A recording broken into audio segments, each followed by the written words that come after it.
my full-time job became managing Puff, and I was doing other things. So even when I let Puff go, for the whole time he was let go, he was always on payroll. I never stopped paying him until he found his next spot. His artists were always still getting per diem, because I didn't do it to hurt him, but obviously, I knew it was time for him to grow, and the only way he could grow was if he was going to have the same kind of corporate conversations that I was subjected to, and then he would understand what he could and could not do. You got a guy named Anthony Wolf Jones, who was from Bad Boy, from its conception as doing security and being one of the financiers of Puff having to have some money to keep Big and Craig Mack around before he got to Clyde Davis. All of these big dick deviants is all catching hell in 2024. It's up for all of them. It don't matter if you Diddy or whoever you is, TG Jakes, any of them. All lies will be exposed. That's all. And anyone who takes that the wrong way, know why they take it the wrong way. Clip 1. Just minutes ago, Gene Deal dropped another explosive set of claims, once again pushing the conversation around Sean Diddy Combs into uncomfortable territory for the entertainment industry. Deal isn't just another voice online. He served as Diddy's personal bodyguard during the Bad Boy Records era, close enough to witness how power truly operated behind closed doors. According to Deal, the public only ever saw the polished version of Diddy, while the reality involved mentors, learned behavior, and an entire system that chose silence over accountability. He insists Diddy didn't become who he was by chance. The behaviors now under scrutiny, Deal claims, were modeled, normalized, and even rewarded early in Diddy's rise. From Uptown Records to the expansion of Bad Boy, he describes a culture built on ambition, influence, and moral compromise. Coming after Diddy's October 2025 conviction and 50-month sentence, these claims feel different. For many, they confirm that long-standing rumors are finally being taken seriously. Deal isn't just pointing at one man. He's calling out systems, mentors, celebrities, and moments that shaped an entire era. Deal, let's get right into it. Diddy, he got indicted. You called it, man. A few weeks ago, you was on the platform and you said that he was going to get arrested in September. Yeah, man. Anybody who in law enforcement or people know the law, when Homeland Security ran up into his house, people will tell you, or people knew that it was just a matter of time that they was going to indict him and bring him in to see the judge, bro. It was just a matter of time. I just figured out with the grand jury and their different sessions and stuff like that, and then what one of the witnesses told me, I just figured it out that it was gonna be around September that they were gonna bring him in, bro. People might not understand. It's difficult when you see a brother that has so much promise become an icon as far as in the music business and stuff that he did, to turn around and just tear his whole life down. But it's all because of his mentors and the people that trained him and taught him the music business. You know, it's all about the people who trained and taught him the music business, because Puff wasn't, he wasn't born a monster. You know what I'm saying? He was made into a monster, brother. Do you understand what I'm saying? He was made into a monster from the stuff that happened to him, the things that he had to do. You understand? The things that he had to do to become who he is. You know what I'm saying? You know, it's like this, brother. You never like something so much that you can't do without, and you never be willing to do anything to get where you want to be at. You gotta have principles, you gotta have morals, you gotta keep with that stuff. And in that music business, a lot of that stuff get thrown out the window. You understand? And that's what happened to him. He started doing the things to other people that was done to him. To keep it frank, he was doing the things to other people that was done to him. And it is what it is. You gotta know better. And if you know better, you will do better. When he was in New York City, he was like that Gecko from the Geico commercial. Then he turned and started when he lived in Cali and Miami, he turned into Godzilla. I would see him talk about how he using drugs. He was never like that. Smoking cigarettes, smoking weed and everything like that. He turned into something that you could consider a monster, bruh. Then he started doing things to people, you understand, that he learned. That's a learned behavior, bruh. Now, I'm not saying that he may have been doing a couple of things here and there with women, stuff like that in New York, but the things that there's talking about that he was doing, bringing in prostitutes to have sex with his girl and all that stuff like that, that was some crazy stuff to me, man. So I'm just looking at this whole thing, man, and you had asked me, and we don't have these conversations like most people do. We gonna go back and you gonna tell me what, we gonna talk about this. You said, I'm gonna ask you how you feel. Clip 2. Deal's central claim is heavy but straightforward. He says Diddy learned his behavior by closely observing powerful men above him. When Diddy first arrived at Uptown Records under Andre Harrell, Deal describes him as quiet, observant, and intensely hungry for success.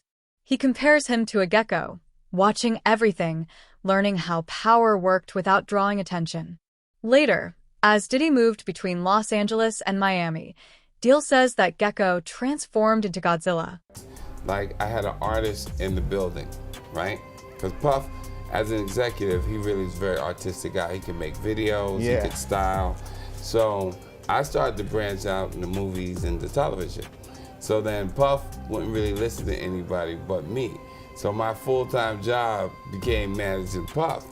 And I was doing other things. So even when I let Puff go, for the whole time he was let go, he was always on payroll. I never stopped paying him until he found his next spot. His artists were always still getting per diem. Because I didn't do it to hurt him, but I knew it was time for him to grow. And the only way he could grow was if he was gonna have the same kind of corporate conversations that I was subjected to. And then he would understand what he could and could not do. And the final straw for me was when MCA wanted me to not put out the Biggie Smalls album because they didn't like the subject matter, and they wanted me to tell him he's got to change his tone. And it wasn't up to me, I felt, to tell a generation what they could and could not do artistically. So I knew it wasn't gonna work because he was coming from a new space and a new era. The Dr. Dre Chronic album that came out, and that was a major influence over music. So whereas I had Heavy D, who was more like a happy, female-loving, uplifting kind of celebratory artist, Puff's Heavy D was Biggie Smalls. And Biggie Smalls was more like in the streets and telling street stories, and he told them well. And that was a transition in hip-hop. And big in New York. For New York. And Biggie Smalls ended up becoming my favorite rapper of all time. But I didn't want to sit there and be the one confining Puff because the corporation was telling me to do that. I'm not built that way. So I told Puff he needs to go and create his own opportunity. You red hot. I'm really letting you go so you could get rich. And he did, and you guys together, you. Tip 3. According to Deal, figures like Andre Harrell, Russell Simmons, and Clive Davis helped create environments where questionable behavior was normalized. He alleges these men operated without real accountability, and Diddy followed that blueprint. Deal claims he personally witnessed moments that made him uncomfortable, experiences he now believes shaped Diddy's mindset around control, excess, and entitlement. Clip 4. When I seen Puff on camera smoking a cigarette, and I said, that's not the Puff that I know. To smoke a cigarette? I believe that opioid addiction changed his whole life and changed who he was. He's quietly an addict. So is he responsible for some of the shit that he did? because of his addiction, yes, he is. But it has a lot to do with drugs, bruh. And that brother might need some help. Well, do you see any legal problems coming from any of this? It's based on what they find in discovery. We know that we have people that's putting a civil suit against them. We know there's people that's putting a civil suit against them. But in that civil suit, if they find something criminal, then there might be a prosecutor who say, yo, listen to me. I want to bring this in. 4. Deal alleges that drug use, mistreatment of women, and exploitative industry practices were treated as normal behind closed doors. Once Diddy gained real power, Deal says he stopped copying quietly and began escalating. Private gatherings became more extreme. Loyalty was demanded. Silence was rewarded. Deal is clear that this does not excuse Diddy's actions, but he believes it explains how unchecked power reproduces itself.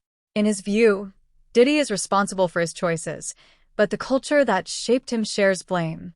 Now that Diddy has been convicted, Deal argues the industry can no longer pretend this behavior came out of nowhere. Someone taught it, someone allowed it, and many benefited from staying quiet. One of the most painful moments Deal revisits is the 1991 City College charity basketball game, where 9 people, including teenagers... 50, how'd you get it, and what does that scene show? Well, I mean, you know, you're a journalist, Harvey. Harvey, you would not disclose your sources. We usually don't. Yeah, but I got it. Yeah. What he said. and what do you think it conveys? Because we see someone trying to pull the strings and talking about, he would say affecting, others would say manipulating the public views of the allegations. I think that, you know, one big theme of the series is to go behind the scenes to really understand how brilliant you could say Sean Combs is at marketing, at owning his narrative, controlling the narrative at all times. And so why would that stop, you know, when his life is on the line? So I think that, you know, on its face, that's what it is. But as you get deeper in the film, you start to realize, you know, perhaps how some of these tactics, you know, how they really came to present themselves, you know, during the trial. You show that, his abilities, his early rise. Alexandra, you also give time to victims of the alleged abuse. Some of the cases are in different procedural postures. And you show victims who were women and men. Why is that important? Because, you know, victims of sexual assault, sexual violence, you know, that should, gender should not be a part of that conversation. When you are a victim, you are a victim. And I think that, you know, this series was a platform in a way for these alleged victims to come forward, give their truth, put context to their situations when so much of it was ripped out, you know, and we just went, the world was going for the salacious headlines, and they really had the time to tell their story. Yeah, and the film takes us way behind the PR or propaganda machine. You see Diddy the day he's finding out about new suits against him while he's in New York preparing for a possible criminal arrest. This is another moment from the video that 50 said he won't tell us where he got it. 5.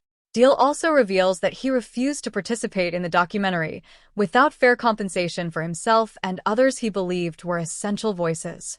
When those terms were rejected, he walked away. He believes this decision contributed to a cleaner, safer version of the story being presented. For Deal, the issue isn't money. It's history being edited.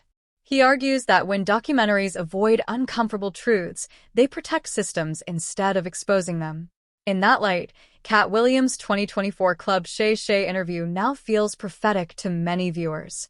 All of these big dick deviants is all catching hell in 2024. It's up for all of them. It don't matter if you Diddy or whoever you is.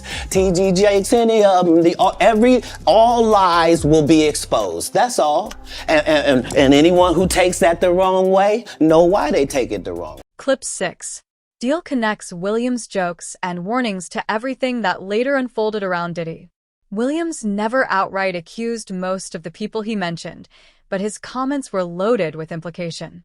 Names like Jay-Z, Steve Harvey, Tyler Perry, Kevin Hart, and others came up not as criminals, but as individuals who allegedly benefited from proximity, silence, or industry protection. Williams suggested many careers advanced through relationships tied to Diddy's influence. Deal supports this idea cautiously. He admits he cannot prove wrongdoing and acknowledges that, as of January 2026, no charges exist against these figures. Still, he claims many attended gatherings, accepted favors, or chose silence when they could have spoken out. One of the most chilling ideas raised is the possibility of recordings. Both Deal and Williams suggest fear, not loyalty, kept people quiet. Whether real or exaggerated, the idea of leverage through silence has changed how audiences view celebrity friendships. His life story, bro. I tried to stop these people from going to the party. It was his decision. You understand? That cost that kid his life. Even when I tried to ride on the side of the fucking truck, he gonna tell me, yo, Gene, if you don't get in this car, you ain't gonna never work again for Bad Boy. I should have said, F Bad Boy, and did what I knew to do. You understand? That kid lost his life. It wasn't my watch, but I was there. He had his own bodyguards, but I still was there. I knew something was gonna go down. I was willing to ride on the side of the damn car so I could save this kid's life. Now, my man go to him, ASAP Ferg father. He goes to him. Yo, Puff, blase, whoop-de-whoop. I gotta have this, or these guys it's gonna be a problem in the street. Here go this. You can use this until I can get it back to him. This nigga said, what? I can't do that. Understandable, whatever the situation was. My man died the day after my birthday. Turned around, tell Wolf, I'ma give you your $300,000. Wolf is the one who brought me back into Bad Boy, or brought me back into Bad Boy, because I was there before Wolf himself. Wolf's mother let me hear something that the the drug enforcement, the prosecutor from Atlanta, that Puff told Meech, go ahead and do what you gotta do, when him and Wolf was beefing outside. I heard Wolf say out of his mouth, I'ma show you them niggas ain't that. I knew he was building up the atmosphere between Meech and Wolf to go at it. Do you hear me? Wolf get killed by some kids from BMF. Actually, the dude that he put down with BMF. This nigga brags about cussing Wolf's mother out. And I'm gonna call his name out. He bragged to his cousin, Ak. So you niggas in New York, if y'all don't believe what I'm saying, ask Ak. If Wolf was alive, the way he loved his mother, we wouldn't be talking about Diddy today. I say this dude, even after all that, I still say this nigga. Clip 7. According to Deal, Diddy consistently prioritized image and control over people. Once someone stopped being useful, they were pushed aside. He believes this is the real legacy many avoid discussing. With Diddy now serving time, Deal argues the conversation shouldn't stop at punishment. It should move toward reflection. Who benefited? Who stayed silent? And who paid the price? As Deal's claims continue to circulate, attention has shifted to the wider circle of celebrities linked directly or indirectly to Diddy's private gatherings, which have long been described as invitation-only spaces where power, influence, and opportunity quietly mixed. Clip. He got off. See, I didn't talk about Tyler Perry. I didn't really talk about Puffy. It's some stuff I'd be like, okay, let me see what happened with this.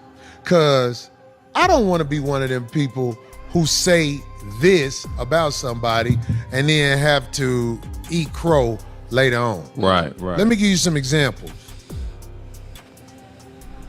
There was something going on when we had that discussion about Chris Webber. Right. I didn't say much about Chris Webber. I talked about fucking people's wives. Right. Then people were saying Corey said something about Chris Webber. Right. And I didn't really say nothing about Chris Webber like that except giving praise, because I only know Chris Webber from hooping. And I used to hoop, so I look up to them guys, you know what I'm saying? Right. But Chris Webber never said I didn't that nigga away. Right. There's things in the news about Tyler Perry. I'm not gay no more. I want to tell Tyler Perry this. I would love to come work for you, Tyler Perry. Who's next? Y'all don't see the lineup? Yeah, we see the lineup. I'm just waiting to see who's next. Jay-Z is setting Diddy up. Why is everyone having such a hard time? He ain't doing shit different. He lined up D. Haven, stole his life and identity. He lined up Big L, stole his life and identity. He lined up Dame Dash, stole his life, identity, and took his love. Lined up R. Kelly. He wants to be the one. Yeah, shout out D. Haven. He actually hit us up, wanted to tell this story. You need to talk to D. Haven. We need to talk to him. I told you that last year when I put you on the phone with him. You did. I want you to think about this. Allegedly, Sean Carter is responsible for enacting Hype Williams to put Aaliyah on a faulty plane to move her out the way as punishment for rejecting him, and so he could level up Beyonce, who was struggling. Let's just say allegedly that happened. Now I want you to think about 106th and Park with Mary J. Blige. Free, who is a victim of Sean Carter. Yeah. Mary J. Blige, who is a victim of Sean Combs, are sitting there talking about the death of Aaliyah amongst each other. Think about that. You got a Diddy victim, you got a Jay-Z victim, and you got a superstar gone. They know what happened. And yet, they had to sit there and have that conversation like they didn't know who did it. I'm shutting down the idea of after parties. No after parties tonight, okay? None. Take your asses home after this. That's why I did it on a Monday. I did it on a Monday. People got to go to work tomorrow. No after parties. That's where get slippery at them after parties. Okay? We're learning a lot about people, ain't we? We're learning a lot. Honestly, it looked to me like you could hear some laughter. There was laughter. Yeah. It was funny, but it's like people were on camera and didn't want to seem like they were laughing. BET Awards positions themselves as the culture's biggest night, and once upon a time, Diddy was a big part of this culture. You know, right. His after parties, were a part of the BET experience. So, life comes at you fast, but, Kevin had to address the elephant in the room. By the way, we should say, the Diddy after parties that happen after award shows, that's not what the trial is about. Those weren't freak-offs. The trial is something separate, but still, nobody wanted to be seen as laughing at him. There were some icon awards handed out. 8. Figures such as Jay-Z, Kevin Hart, Tyler Perry, Ludacris, Steve Harvey, and others have been mentioned in public commentary, not because of proven crimes, but because of their proximity to Diddy during key moments in their careers. Some critics believe attendance itself became an unspoken contract. Show up, stay silent, and doors open. Deal does not accuse these individuals of wrongdoing, but he suggests many benefited from an environment where questioning authority was discouraged. Cat Williams framed these connections as strategic, implying that industry success often followed loyalty rather than merit. Up to the reason why Wolf ain't here today. You understand? They didn't tell that story. They didn't tell a story about Jessica Rosenbaum, who was at the City College situation. You understand? When it was Puff, Heavy D, and Jessica. You know what I'm saying? Jessica was the reason why those kids lost their life, because she locked the door on those kids running down the steps. You understand? You could see her name in a news article, but they didn't mention nothing about her taking place, but they try to put Heavy D, God bless the dead, out there, and they put Puff out there. You know what I'm saying? She should have been the main one, because she is the one who locked the door on the kids. You understand? She is the one who locked the door on the kids, and all those kids lost their life. Had she not locked those doors, not one kid would have lost their life. Not one kid would have lost their life. And that's what happened. I don't think it's only celebrities going to be shook. He had politicians in there. He had princes in there. He also had a couple of preachers in there. You personally, you think they got tapes? Well, my personal opinion that if Lil Rob could be trusted and his statements are true, they got him. They got tapes. 9. Gene Deal's message goes far beyond Diddy. It's about how power operates when no one challenges it. Diddy's 2025 conviction closed one chapter, but it opened many uncomfortable questions about mentorship, silence, and accountability in entertainment.